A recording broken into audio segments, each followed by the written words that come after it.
So Formula One is all about pushing the envelope in terms of technological innovation in a bid to gain a competitive advantage. Make no mistake, if an engineer can think it and the law book doesn't prohibit it, they'll actually do it. And back in the 1970s, where they were still trying to figure out how gravity worked, this eternal quest for engineering perfection gave birth to some truly horrific designs. But more often than not, we got some true gems. In the year 1978, Lotus had absolutely delivered with their car, with the Type 79 being designed with ground effects in mind, crafting the underside of the car to channel air more quickly, thus allowing for increased downforce, more grip, and, as you may have guessed, more speed. And the team's main driver, the legendary Italian-American Mario Andretti, was on course to win it all. We were barely out of an age where drivers literally talked to their cars, and so this engineering mumbo-jumbo crafted by Lotus was witchcraft to most. But not everybody.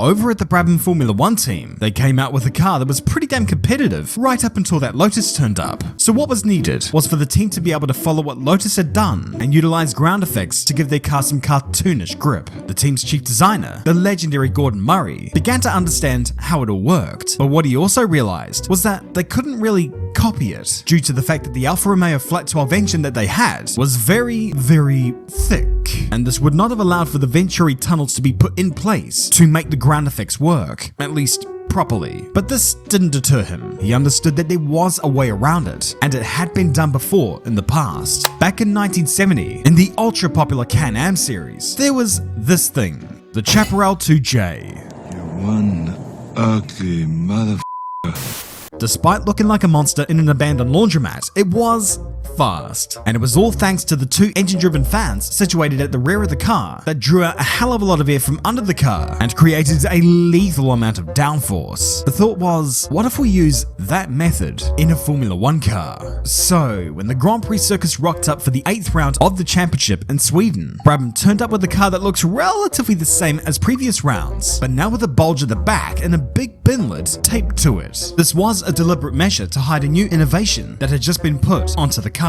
But surprisingly, these covert operations didn't do a very good job of concealing it, and rather, the other teams and drivers became interested, intrigued, concerned even. What was so important that it required this type of care? Eventually, the bin lid was taken off, thus revealing in all its glory what will be known as the fan car. And in a way as simple as I can muster, I'll attempt to explain how it all worked. A conventional radiator was mounted on top of the engine, and a gearbox-driven fan was put at the rear of the car. Now, the main purpose of this fan was for cooling the engine down. Seeing as how it was Italian, it was gonna need all the cooling down it could get.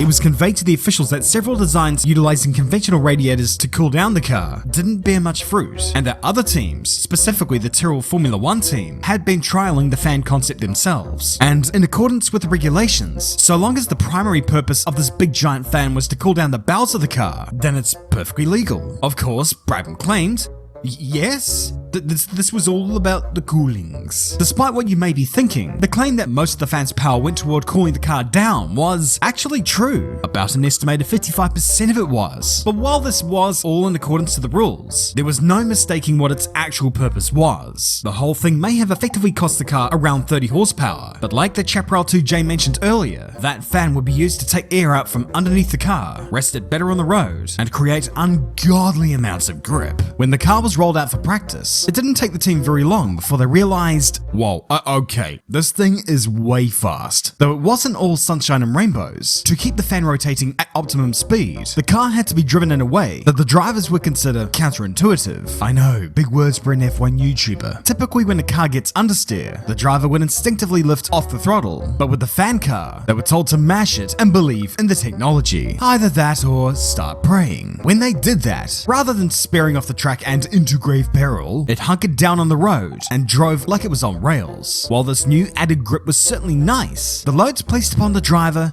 weren't. Brabham's main pilot and reigning world champion Niki Lauda had mixed feelings on the car. While he did call it incredible, he realized that the loads placed upon the driver would leave them exhausted come the end of the race. And remember, this was at a time where a racing driver's diet consisted of durries, alcohol, and the devil's tango. To help the drivers, an altitude meter and pitot tube were installed on the car. They were partially there in case the car decided to get a little bit too close to the clouds, but primarily they were there to let the drivers know if the skirts on the side of the car that were meant to aid the downforce failed. The other teams in the paddock responded to this extraordinarily brilliant piece of engineering by protesting it and demanding it be banned. But the Commission Sportive Internationale ruled the car designed to be legal even before the event commenced, and when the teams began to whinge, they reiterated that the car was in fact legal, and that if they didn't like it, tough. Mario Andretti, the championship leader and main beneficiary from the Lotus 79 that caused all the fuss in the first place, said, "I tell ya, no matter the politics and legal bull that surrounds this car, it's gonna have to be stopped for safety reasons." Oh yeah. That was another thing. When the teams realized they couldn't have the car kicked out legally, they attempted to throw it to the wolves by claiming that it was throwing dirt and debris at the cars following behind it. Murray said they were lying, considering the fan exit speed was only 55 miles an hour, and that tires and cars' weight were enough on their own to throw that debris onto the preceding cars. Having said that, when you think about it, sure, the fan exit speed is only 55 miles an hour, but that's 55 miles an hour on top of what the car is already doing. I'm not an engineer, so maybe Blake can answer that. But whatever the argument, the car would race in Sweden. Andretti took pole position once again, whilst Brabham's drivers, John Watson and Niki Lauda, were second and third respectively, just over half a second adrift. Now that in its own wasn't too bad, considering in the previous race, the cars were 1.5 seconds slower than the Lotai. But there was a catch. Both those Brabhams were running on full fuel tanks and were told by team boss Bernie Eccleston to purposefully underdrive to conceal the car's true performance. The fact they still got this close said it all. The green flag dropped on race day and Andretti tried his best to run away. But it was futile. That Brabham was now showing what it could do. It was just on rails. Whatever Lauda wanted the car to do, it just did it. And it was starting to make Andretti look like a joke. Lauda passed him with embarrassing ease before Andretti's engine blew itself to pieces as a form of apology. Lauda went on to win what he would describe as the easiest victory of his career. The uproar following this result was to be expected. And now's when you're expecting me to say, and this is when the FIA banned this car.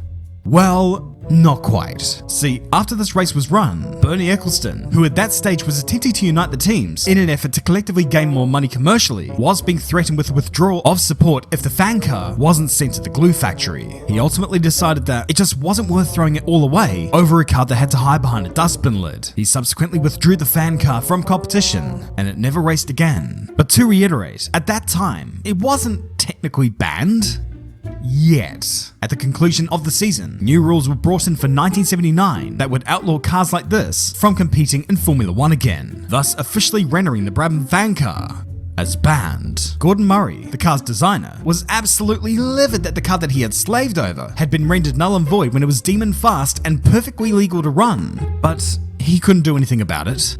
He wasn't the boss. And the boss had more than just winning on track on his mind. He had to win favor of his quote-unquote enemies. I guess that's how it is in Formula 1. It's like life itself. You can work and strive and create something truly wonderful, something truly extraordinary, revolutionary, and people respond by trying to tear down the very thing that you worked hard to create. Wow, that was way too deep.